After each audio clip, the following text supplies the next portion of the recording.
அழகப்பா பல்கலை சமுதாய வானொலி நேயர்களுக்கு வணக்கங்கள். இந்திய அரசின் அறிவியல் தொழில்நுட்பத்துறையின் விக்யான் பிரசார் மற்றும் காரைக்குடி அழகப்பா பல்கலைக்கழகம் இணைந்து வழங்கக்கூடிய அனுபவம் திட்டத்தோட பரவலாக்கமா பல நிகழ்ச்சிகள் நம்ம அழகப்பா பல்கலை சமுதாய வானொலியின் மூலமாக கடந்த 1 மாதத்திற்கு மேலாகவே ஒளிபரப்பு செய்யப்பட்டது. இந்த நிகழ்ச்சிகள் நம்ம அழகப்பா பல்கலை சமுதாய வானொலியில மட்டும் இல்லாம ரேடியோவிலும், அதாவது அழகப்பா பல்கலைக்கழகத்தின் இன்டர்நெட் ரேடியோவிலும், கூகுள் பாட்காஸ்ட், ஸ்பாட்டிஃபை இது 3லையுமே அப்லோட் பண்ணப்பட்டது. இந்த நிகழ்ச்சியை கேட்டு ரசித்த நேயர்கள் தங்களுடைய கருத்துக்களை நம்ம கிட்ட நிறைய பகிர்ந்துக்கிட்டாங்க. அந்த கருத்துக்களோட தொகுப்பா தான் இந்த நிகழ்ச்சியை நம்ம இன்று கேட்க போகிறோம்.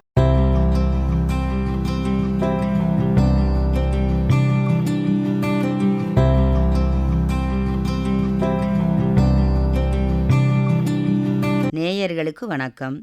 அனுபவ திட்டத்தின் பரவலாக்கமாக உருவாகிய அறிவியல் பாலம் தொடரில் அறிவியல் ஆளுமைகளுடன் நம் அழகப்பா பல்கலை சமுதாய வானொலியின் வாயிலாக ஒளிபரப்பான நிகழ்ச்சிகளை அனைவரும் கேட்டு ரசித்திருப்பீர்கள். இந்த நிகழ்ச்சியின் பின்னூட்டங்களை தொகுத்து வழங்க உங்களோடு வெற்றியூர் தமயந்தி சண்முகம். அறிவியல் ஆளுமை காரைக்குடி மத்திய மின்வேதியியல் ஆராய்ச்சி நிறுவனத்தின் இயக்குனர் டாக்டர் என் கலைச்செல்வி அம்மா அவர்களும், அனுபவ திட்டத்தின் வழிகாட்டி டாக்டர் ஆர் ஸ்ரீதரையா அவர்களுடனும், ஊடகவியலாளர் MS பெருமாளையா அவர்களுடனும் கலந்துரையாடிய நிகழ்ச்சியை கேட்டு ரசித்திருப்பீர்கள். கோடி கொடுத்த வள்ளல் அழகப்பர் குடையில் நமது காரைக்குடி மின்வேதியியல் ஆராய்ச்சி நிலையமும் ஒன்று. அதை பற்றி தெளிவாக நமது கலைச்செல்வி அம்மா அவர்கள் நமது சிக்ரி உருவாகிய அருமையை பற்றியும், நம் அழகப்ப வள்ளல் அதை எவ்வாறு நம் காரைக்குடிக்கு கொண்டு வந்தார்கள் என்றும், இரவு நேரத்தில் பண்டித ஜவஹர்லால் நேரு அவர்களிடம் உரையாடி அவரிடம் கேட்டு இரவோடு இரவாக நமது இந்த மின்வேதியியல் ஆராய்ச்சி நிலையத்தை உருவாக்கி உள்ளார்கள் என்பதை தெள்ள தெளிவாகவும் மிக அழகாகவும் கலைச்செல்வி அம்மா அவர்கள் எடுத்து கூறியுள்ளார்கள். மேலும் அவர்கள் எவ்வாறு இந்த அளவிற்கு படித்து உயர்ந்தார்கள் என்பதை பற்றியும், அவர்கள் அடுக்கடுக்காக வாங்கிய விருதுகளை பற்றியும் பட்டங்களை பற்றியும் தெளிவாக எடுத்து கூறியுள்ளார்கள். அவர்களிடம் கற்கும் மாணவர்களுக்கு எவ்வாறு கல்வி கற்பித்தார்கள், முன் உதாரணங்களை அவர்களுக்கு எப்படி காட்டினார்கள், எப்படி கல்வி புகட்டினால் அவர்கள் தெளிவாக படிப்பார்கள், முன்னேறுவார்கள், தாங்கள் எண்ணி படித்ததை அடைவார்கள் என்பதற்கு மாற்று கருத்து இல்லாமல் அவர்களை மிகவும் அறிவோடும் அன்போடும் படிக்கச் செய்து நிறைய மாணாக்கர்களை உருவாக்கியிருக்கிறார்கள் என்பதையெல்லாம் அழகாக எடுத்து கூறியுள்ளார்கள் கலைச்செல்வி அம்மா அவர்கள். அவருடைய பேச்சு மிகவும் அருமையாக இருந்தது. நாம் எல்லோருமே கேட்டு ரசித்தோம். மத்திய விண்வேதியியல் ஆராய்ச்சியுடைய கண்டுபிடிப்புகளில் மத்திய மின்வேதியியல் ஆராய்ச்சியுடைய கண்டுபிடிப்புகளையும் தன்னுடைய ஆராய்ச்சி வெற்றையும் நிறைய தகவல்களை அவர்கள் எடுத்து கூறினார்கள். அதில் முக்கியமான தகவல் லித்தியம் பேட்டரி பற்றியும், பாம்பன் பாலம் அமைந்த சிறப்பை பற்றியும், அந்த பாம்பன் பாலமானது எவ்வளவு உறுதியாகவும் எந்த காலத்திலும் அழியாதது அந்த பாம்பன் பாலம். அப்பேற்பட்ட ஒரு பாம்பன் பாலத்தை உருவாக்கியது நமது மத்திய மின்வேதியியல் ஆராய்ச்சி நிலையம் என்பதை மிகவும் அருமையாக எடுத்து கூறியுள்ளார்கள். அப்பேற்பட்ட சிறப்பை உடையது நமது மின்வேதியியல் ஆராய்ச்சி நிலையம் என்பதை அனைவரும் அறிவீர்கள். இவையெல்லாம் மிகவும் அழகாக தெள்ளத் தெளிவாக கலைச்செல்வி அம்மா அவர்கள் நமக்கு புரியும் வகையிலே எடுத்து கூறியுள்ளார்கள். இந்த நிகழ்ச்சியின் சிறு பகுதியை இப்போது கேட்கலாம். வாருங்கள் நேயர்களே. வணக்கம். ஆன்றோருக்கான அறிவியல் நிகழ்ச்சியிலே நானும் சிறு பங்களிப்பை செய்வதற்கு வாய்ப்பு கொடுத்தமைக்காக முதற்கண் என்னுடைய நன்றியை உங்களுக்கு தெரிவித்துக் கொள்கின்றேன். மிகப்பெரிய ஆர்வம் இருந்தது உண்டு. அதிலே ஆர்வத்தை தாண்டி மிகப்பெரிய தாகமும் இருந்தது ஒரு உண்மை.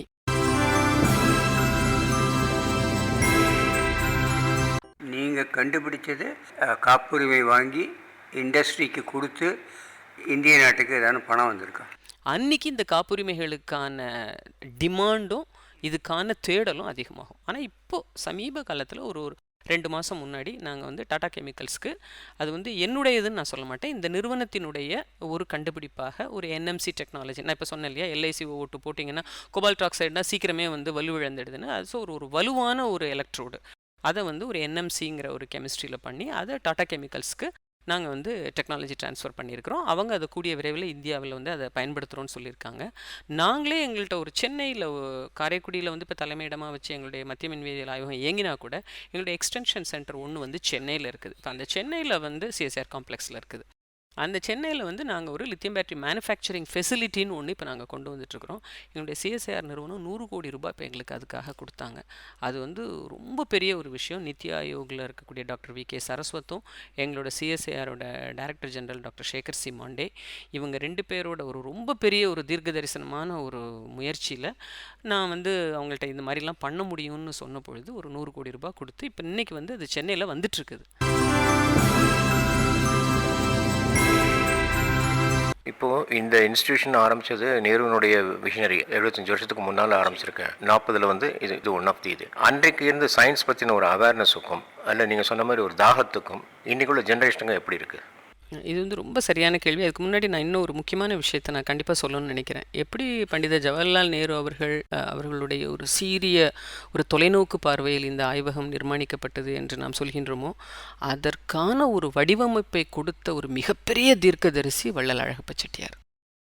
1947-8 300 ஏக்கர் நிலமும் 15 லட்சம் ரூபாய் பணத்தையும் எடுத்துக்கொண்டு பண்டித நேரு அவர்களுடைய வீட்டிற்கு சென்று இரவு நேரத்திலே அவருடைய கதவை தட்டி, காரைக்குடி என்ற ஒரு சிறிய ஒரு கிராமம் என்றும் நகரம் என்றும் இடைப்பட்ட ஒரு பகுதியிலே இது போன்றது ஒரு ஆராய்ச்சி நிறுவனம் மத்திய அரசினுடைய உதவியுடன் இயங்க வேண்டும் என்று அவர் வைத்த கோரிக்கையின் காரணமாக இன்று நாங்கள் எல்லாம் இன்று இவ்வளவு பெரிய அளவிலே உலகம் இன்று எங்களை கொண்டாடுகிறது என்று சொன்னால் நாங்கள் நிச்சயமாக வள்ளல் அழகப்ப செட்டியாருக்கு அதை முழுமையாக நாங்கள் எப்பொழுதுமே அர்ப்பணிப்போம். நீங்கள் எலக்ட்ரோ கெமிக்கல் ஆராய்ச்சி பண்ணுற மாதிரி கார் பேட்டரியில் தானே ஆராய்ச்சி பண்ணுறீங்களா?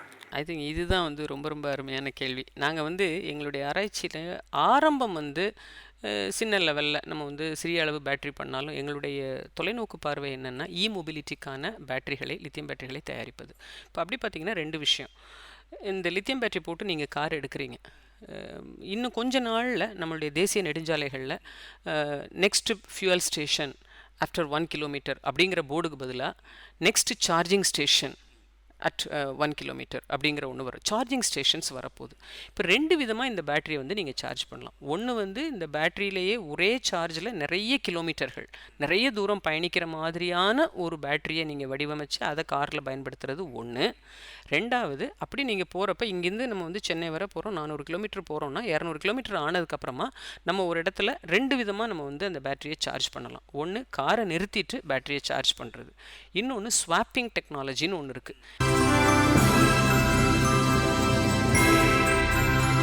அறிவியல் ஆளுமை கலைச்செல்வி அம்மா அவர்களின் நிகழ்ச்சியின் சிறு பகுதியை நாம் கேட்டோம். இப்போது நிகழ்ச்சியை பற்றிய பின்னூட்டங்களை கேட்கலாம், வாருங்கள். வணக்கம், ராமகிருஷ்ணன் என் பேர்.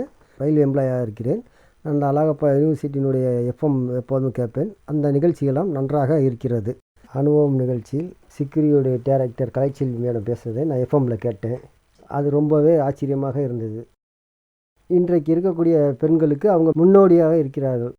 சிக்ரியோடைய கண்டுபிடிப்பை பற்றி பேசினாங்க, அவங்களுடைய ஆராய்ச்சியை பற்றியும் பேசினாங்க. அவங்க இன்றியில் இந்த பாம்பன் பாலம் எப்படி தெளிவாக இருக்குது என்று அவங்க இன்றியில் சொன்னாங்க. ரயில்வே துறை சேஃப்டி டிபார்ட்மெண்ட்டுக்கும் சிக்ரி கண்டுபிடிப்பு நல்லா செஞ்சுருக்காங்க. அந்த கண்டுபிடிப்பு செஞ்சதில் ரயில்வே துறைக்கு வந்து அதிகமாகவே செஞ்சுருக்காங்க.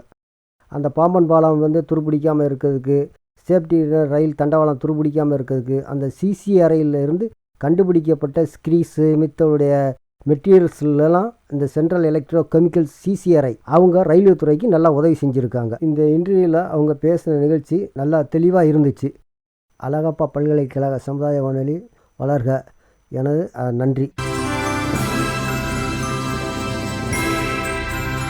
அனைவருக்கும் வணக்கம். இந்திய அரசு அறிவியல் தொழில்நுட்ப துறையின் விக்யான் பிரசாத் மற்றும் காரைக்குடி அழகப்பா பல்கலைக்கழகம் இணைந்து வழங்கும் அனுபவ நிகழ்ச்சியில் கலந்து கொள்வதில் மகிழ்ச்சி அடைகிறேன். என் பெயர் மீனாட்சி. டாக்டர் கலைசெல்வி மேடம் சிக்ரியின் டைரக்டர் அவங்களோட உரையாடல் மிகவும் பயனுள்ளதாக இருந்தது. நான் இப்பதான் அவங்களோட உரையாடலை கவனிச்சேன். என்னோட ஃப்ரெண்ட்ஸ் சொன்னாங்க இது எல்லாருக்கும் ஒரு உந்துதலா இருக்கும். முக்கியமா வளர்ந்து வரும் இளம் விஞ்ஞானிகளுக்கு இந்த உரையாடல் முக்கியமா ஒரு உந்துதலா அமைஞ்சிச்சு அப்படின்னு சொன்னனால நான் இதை கேட்டேன். So இது எனக்குமே ஒரு ஆச்சரியத்தை கொடுத்தது.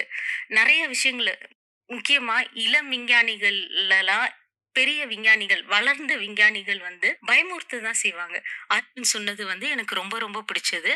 அவங்க சொன்னதுலயே எனக்கு ரொம்ப பிடிச்ச விஷயம், அறிவியல்ன்றது பாமர மக்களுக்கு கூட எளிதா போய் சேரணும், அவங்களுக்கு கூட எளிமையா புரியணும் அப்படின்றது தான், அதுலதான் அறிவியலோட வெற்றி இருக்கு அப்படின்னு சொன்னது எனக்கு ரொம்ப ரொம்ப பிடிச்சது.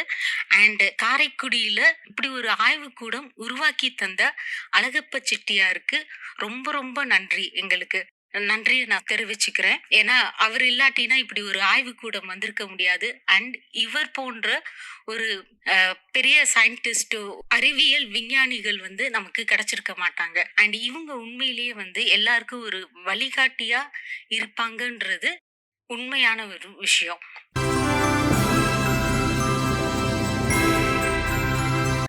மேம், நீங்க சொன்ன சயின்ஸ் இஸ் யூனிவர்சல்ங்கிறது ரொம்ப உண்மை மேம். ஏன்னா சயின்ஸ் இல்லாமல் அந்த உலகம் கிடையாது. அதே மாதிரி சிக்ரி பற்றி சொன்னீங்க. ஒரு சிக்ரி எப்படி உருவாச்சு, காரைக்குடியில் அந்த அதை எப்படி தோன்றுச்சுங்கிறத பற்றி இவ்வளோ சொன்னீங்க. அதனால் நிறைய காரைக்குடி மக்களுக்கு அந்த விஷயங்களை பற்றி தெரியவே தெரியாது. ஏன்னா சிக்ரிங்கிறது நார்மலாக யாராவது கவர்மெண்ட் ஆரம்பிச்சிருப்பாங்க அப்படின்னு தான் நிறைய பேர் நினச்சிருப்பாங்க. ஆனால் அதுக்கு பின்னாடி இப்படி ஒரு வரலாறு இருக்குன்னு நீங்கள் சொன்னது ரொம்ப யூஸ்ஃபுல்லாக இருந்துச்சு மேம். அதுவும் இல்லாமல் இந்த சிக்ரி அன்னைக்கு உருவானதுலேருந்து இன்னைக்கு வரைக்கும் நீங்கள் எப்படி இவ்வளோ தூரம் மேலே வந்துச்சுங்கிறத பற்றி நிறைய ஆராய்ச்சிகளை பற்றி நீங்கள் சொல்லியிருந்தீங்க.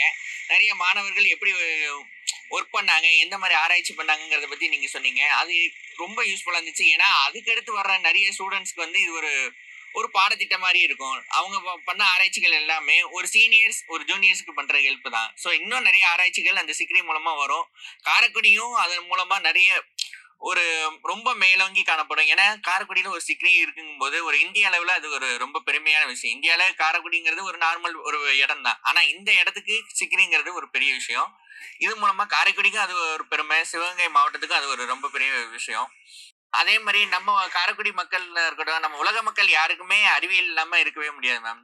சின்ன குழந்தையில இருந்து பெரியவங்க வரைக்கும் அறிவியல் இல்லாம வாழ போறது கிடையாது. ஸோ நீங்க சொன்னது கரெக்ட் தான். நீரின்றி அமையாது உலகங்கிற மாதிரி அறிவியலின்றி அமையாது உலகங்கிறது ரொம்ப உண்மையான விஷயம் மேம். ரொம்ப நன்றி மேம். இந்த மாதிரி நிறைய விஷயங்கள் நீங்க சொன்னதுக்கு. இதே மாதிரி இன்னும் நிறைய நிகழ்ச்சிகள் நாங்கள் எதிர்பார்க்குறோம். நன்றி மேம்.